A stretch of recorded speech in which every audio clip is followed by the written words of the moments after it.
దేవుని వాక్యం సెలవిస్తోంది, వారిలో ఒంటరి అయిన వాడు 1000 మంది అగును. నిషేధించబడినటువంటి రాయి తలకు మూలరాయి అగును. కొంతమంది యొక్క దృష్టికోణం ఎలా ఉంటుందంటే, వారి దృష్టికి వారే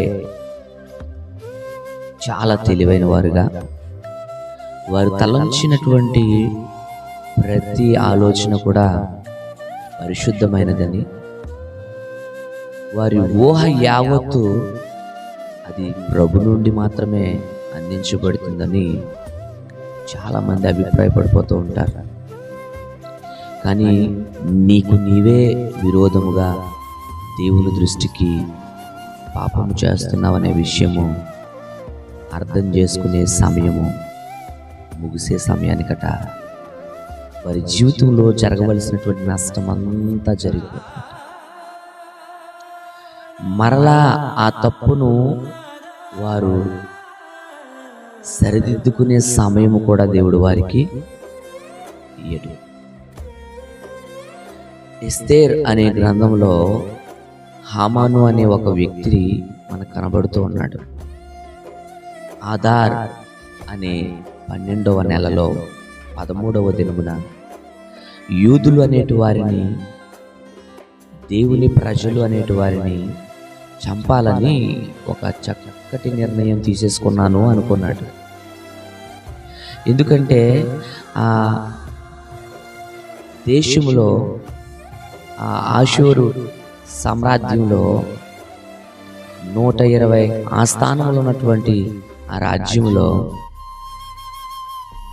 ఈ హామాన్ అనే వ్యక్తి ఎక్కడికి వెళ్ళినా అతనికి వంగి నమస్కారం చేస్తున్నారట. కానీ ఈ దేవుని బిడ్డగా ఉన్నటువంటి మొర్దెకాయి అనే ఒక వ్యక్తి అతనికి వంగి నమస్కరించకపోవడం దానికి చాలా అవమానంగా ఉందట. చాలా అవమానంగా ఉందట. చాలామంది యొక్క హృదయ పరిస్థితులు ఈనాటి కాలంలో ఇలాగే ఉన్నాయి. ఎదుటివారు నీకు లోబడి ఉండాలి, ఎదుటివారు నిన్ను గౌరవించాలి, ఎదుటివారు నీ పట్ల ఒక భయాన్ని కలిగి ఉండాలి. దేవుడు ఏమంటున్నాడు అనేది వీరికి అవసరం లేదు. దేవుడు నిన్ను వలె నీ పొరుగు వారిని ప్రేమించమన్నాడు. నిన్ను వలె నీ పొరుగు వారిని ఆశ్రయం దయచేయమన్నాడు. వారు అడిగింది ఇమ్మన్నాడు. ఎవరికైనా బట్టలు లేకపోతే వారికి బట్టలు ఇమ్మన్నాడు. దాహమునకు నీళ్ళు ఇమ్మన్నాడు.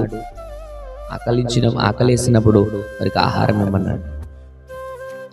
కానీ దేవుడు కొంతమందికి కొన్ని అవకాశాలు ఇచ్చినప్పుడు ఆ అవకాశాలని వారు ఎలా ఉపయోగించుకుంటూ ఉన్నారు అంటే, గర్వముతో, ఇక దేవుడు నాకు ఇచ్చిన ఈ అధికారమును బట్టి నేను ఏమైనా చేసేయచ్చు, దేవుడు నాకు ఇచ్చినటువంటి ఈ యొక్క స్థానాన్ని బట్టి నేను ఏం చేసినా చెల్లిపోతుంది అనే కోణంలో బ్రతుకుతారని కొంతమంది. కానీ మన దేవుడు ఎలాంటి వాడంటే, నీతి న్యాయములను చూసే దేవుడు. నీవు చేసే క్రియలన్నిటినీ ఆయన ఒక రోజునట తక్కిడిలో వేస్తాడట. ఆ తక్కిడిలో వేసినప్పుడు నీవు తక్కువగా కనపడితే నీ పరిస్థితిని బట్టి ఆయన లెక్కలు వేసి ముగిస్తాడు అనే విషయం నీకు తెలుసా? ఆయన లెక్కలు వేసి ముగించిన తర్వాత దినము నుండి నీ పరిస్థితి ఏమవుతుందనే విషయం నీకు తెలుసా? ఆ విషయాన్ని మొదట తెలుసుకోవాలి. ఈ లోకం దాని ఆశ గతించిపోతుంది.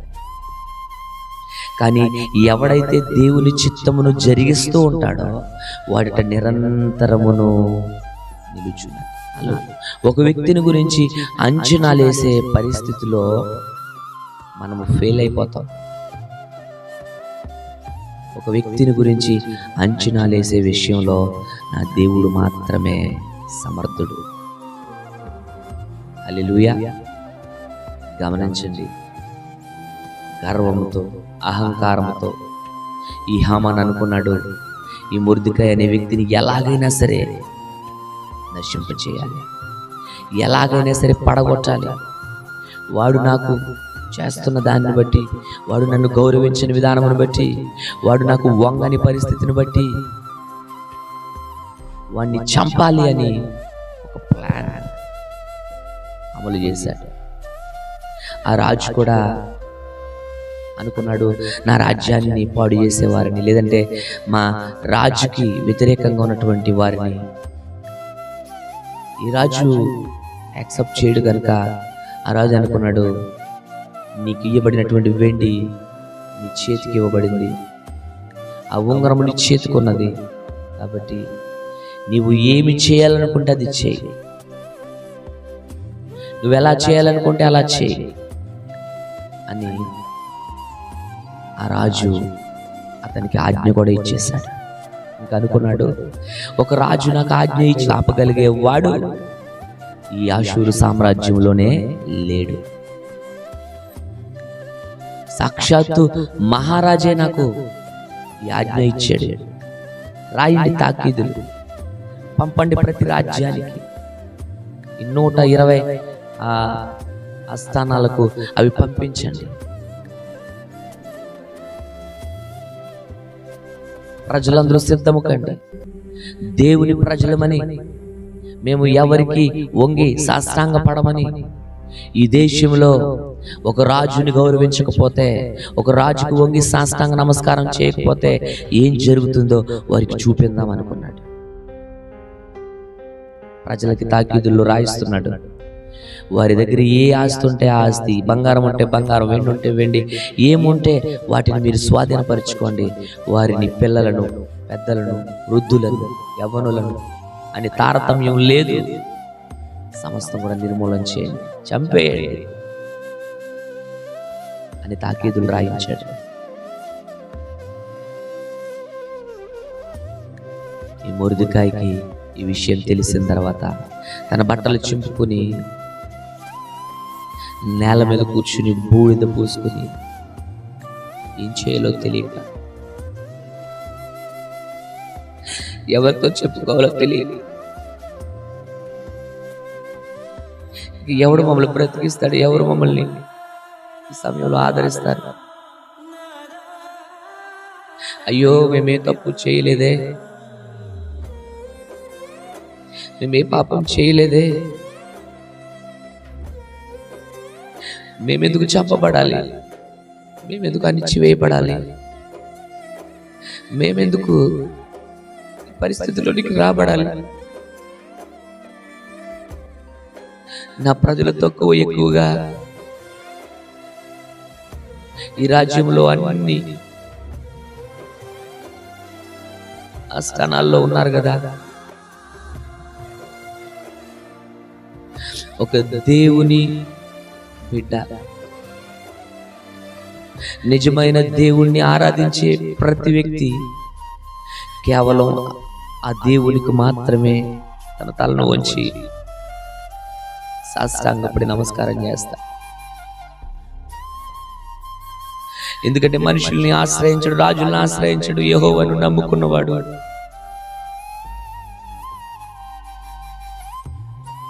వర్ధిల్లును.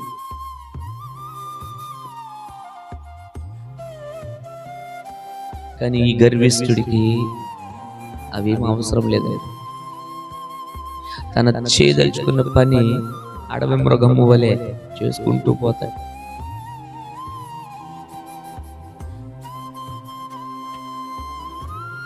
ఒక ఊరి కొయ్యను సిద్ధపరిచాడండి. ఆ ఊరి కొయ్యకు మొర్దెకాయిని వేలాడదీయాలని.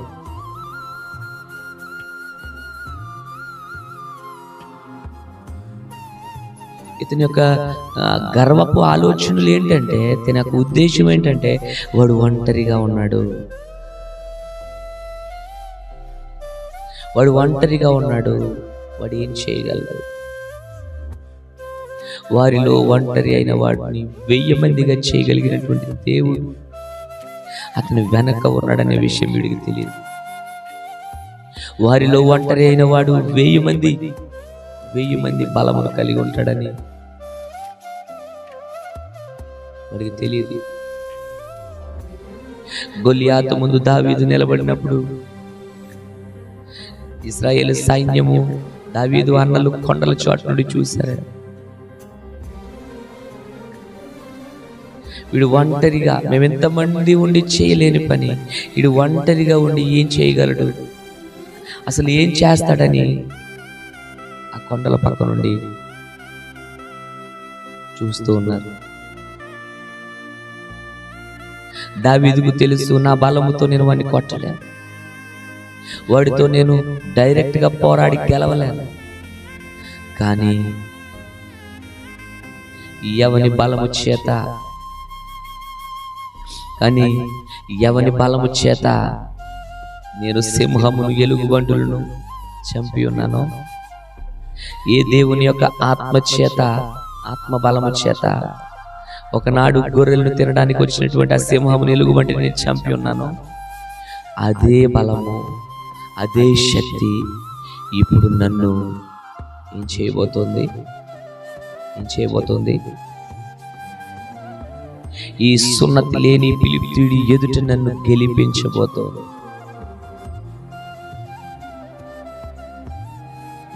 ఈ సున్నతి లేని ఫిలిష్తీయుడి ఎదుట నన్ను గెలిపించబోతోంది. చాలా మందికి అహంకారము, గర్వము ఎందుకు ప్రబలిపోతుందో తెలుసా అండి? చాలా మందిలో గర్వపు ఆలోచనలు ఎందుకు వస్తున్నాయో తెలుసా? సరైనటువంటి సున్నతి లేకపోవడం, సరైనటువంటి జ్ఞానం లేకపోవడం వల్ల, సరైనటువంటి ఆలోచన విధానం లేకపోవడం వల్ల.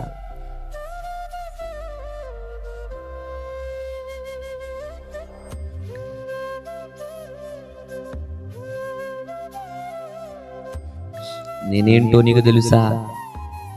నా రేంజ్ ఏంటో నీకు తెలుసా? నాలాంటి వాడికి ఎదురు తిరిగితే నీకేమవుతుందో తెలుసా? నువ్వు కేవలం ఒంటరివిరా. నీకేముందని నీకు ఆ పొగరు, నీకేముందని ఆ మిడిసిపాటు,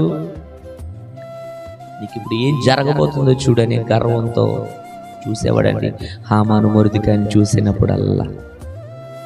చూడండి, గర్విష్ఠుల సింహాసనం ఎంతో కాలం నిలవదండి. గర్విష్ఠుల యొక్క అధికారం ఎంతో కాలం నిలవదండి.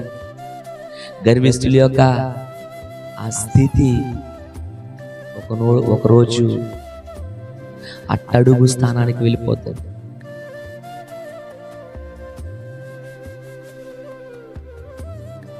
నెబుకద్నెజరు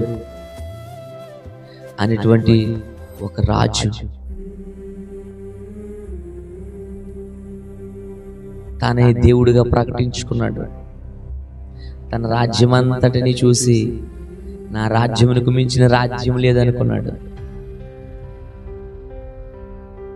తలకెక్కిన తన గర్వంతో ఏం చేసినా ఎవడు అడగడనుకున్నాడు. నా దేవుడు ఏం చేశాడో తెలుసా అండి?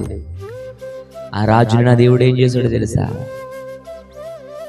అరణ్యములో, అడవి పశువుల మధ్యలో అతన్ని కూడా ఒక పశువు వలె గడ్డి మేయించడని. నువ్వు ఎవరివైనా సరే ఓ దేవుని సేవకునిగా నీకు ప్రకటిస్తూ ఉన్నాను, బ్రతిమలాడుకుంటూ ఉన్నాను. నీకెంతున్నా ఏమున్నా గర్వం విషయంలో జాగ్రత్త పడు. నేను ఎక్కడైనా గర్విస్తున్నానేమో అని ప్రతిదినం నీ జీవితంలో నిన్ను నువ్వు పరిశోధించుకో.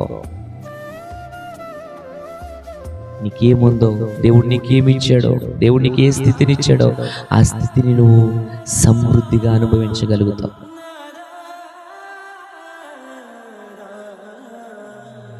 అలా కాదని గర్విస్తూ, అలా కాదని విర్రవీగుతూ, అలా కాదని నా మాటే శాసనమని, నా మాట ప్రకారం అందరూ బ్రతకాలనే గర్వంతో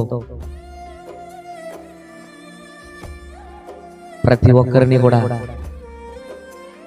అనేక రీతిలుగా బాధ పెడుతూ, గాయపరుస్తూ, దూషిస్తూ, భూతద్దం పెట్టి చూసిన మచ్చుకు చిన్న మంచి అయినా కనబడింది నీ జీవితమును బట్టి పరిశోధన చేసుకొనకుండా ఎదుటివారి కళ్ళల్లో ఉన్నటువంటి తోలములు, ఎదుటివారి కళ్ళలో నలుసుల్ని చూస్తూ గర్విస్తూ బ్రతికావా? ఒక రోజున హామానుకు పట్టిన స్థితిని దేవుడు నీకు పట్టించిపోతున్నాడు.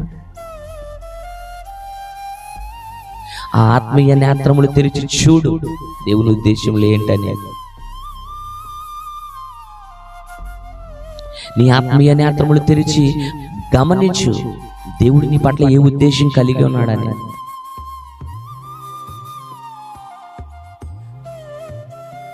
నీకు పట్టిన గర్వమును బట్టి, నీకు పెట్టినటువంటి దయ్యమును బట్టి దేవుని మందిరాల్లో నిలబడి ఏం మాట్లాడుతున్నావో తెలియకుండా మాట్లాడుతున్నావేమో. నీ చుట్టూ జరుగుతున్నటువంటి పరిస్థితులను బట్టి ఇసుకుపోయి దేవుని విడిచిపెట్టాలని, దేవుని సంఘమును విడిచిపెట్టాలని దేవుని యొక్క సంఘంలోనే మాట్లాడుతున్నావేమో. జాగ్రత్త, నువ్వు ఎవరితో ఈ మాటలు మాట్లాడుతున్నావో గ్రహించుకో.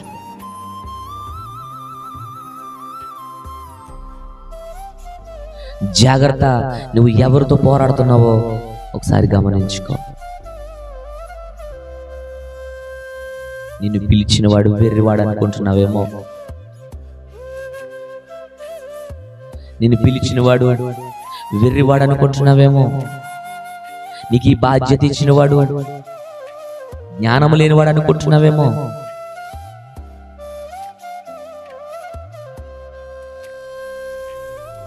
నీ బుద్ధిహీనతను గమనించుకో. నువ్వు నమ్మకంగా బ్రతుకుతావని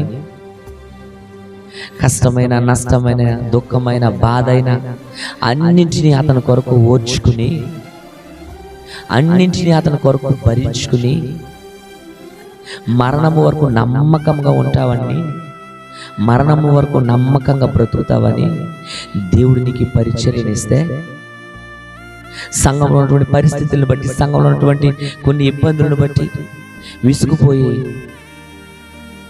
ఈ సేవ నాకు వద్దయ్యా, ఈ బ్రతుకు నాకు వద్దయ్యా,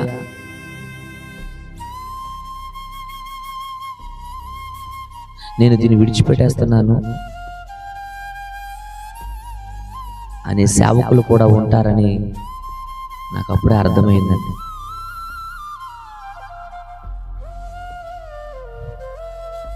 మనం అనుకుంటాం దేవుణ్ణి నమ్మేసుకుంటున్నాం, దేవుణ్ణి నమ్మేసుకుంటున్నాం, మేము దేవుణ్ణి నమ్ముకుంటున్నామండి, మేము దైవజనం అండి. నువ్వు దేవుని నమ్ముకోవడం కాదు, దేవుడే నిన్ను నమ్మాడు. ఆయన కొరకు నిలబడతావని, ఆయన కొరకు నువ్వు మరణం వరకు నమ్మకముగా, శ్రమలో, బాధలో, కష్టంలో, ప్రతి ఇబ్బందులు దేవుని కొరకు, ప్రభువా ఈ శ్రమలన్నింటినీ ప్రభువా నీ కొరకు నేను అనుభవిస్తూ ముందుకు పోతున్నానయా అని ఆయన ఎదుట నిష్కలంకమైనటువంటి హృదయంతో నిలబడతావని ఆయన నిన్ను నమ్మాడు. కానీ నువ్వేం పలుకుతున్నావు తెలుసా? కానీ నువ్వేం మాట్లాడుతున్నావు తెలుసా? ప్రపంచంలో ఏదో కోపం నీకొక్కడికే వస్తున్నట్టు పళ్ళు కొరికేస్తూ, ప్రపంచంలో కోపం ఏదో నీకు మాత్రమే, ఆ ఇబ్బందులన్నీ నీకు మాత్రమే ఎదురైపోతున్నట్టు ఓ పళ్ళు కొరుక్కుని దేవుని బలిపీఠం ఎదుటుండి విచ్చలివిడిగా మాట్లాడుతున్నటువంటి నీతోనే దేవుడు మాట్లాడుతున్నాడు. మనుషులకు వ్యతిరేకమైపోతున్నావేమో, అయిపోయినా ఒక్కొక్కసారి పర్వాలేదు, కానీ నా దేవునికి వ్యతిరేకం అయిపోకు. కేవలం దేవునికే విరోధంగా నువ్వు మారిపోతే నీ జీవితాన్ని ఎవడు రక్షిస్తాడు? ఏ స్థానానికి వెళ్ళాలని నువ్వు ఆశపడుతున్నావో ఒకసారి గమనించు. ఒకవేళ విడవబడితే నీ పరిస్థితి ఏంటి? ఎత్తబడకుండా విడవబడితే నీ పరిస్థితి ఏంటి? జీవితాంతం ఆ పళ్ళు కొరుకుతూ బ్రతకాలి నువ్వు. అగ్ని ఆరదు, ఆ పురుగు చావదు. గమనించుకో. మనుషులు నీకు సర్టిఫికెట్లు ఇస్తున్నారేమో, నిన్ను మించిన సేవకుడు లేడు, నిన్ను మించిన నాయకుడు లేడండి. ఒకసారి దేవుని దగ్గర మోకరించి పశ్చాత్తాపడి ఏడువు. బలా నా మంచి సేవకుడా అని ప్రభు నిన్ను గురించి అంటున్నాడా లేదా అని గ్రహించుకో.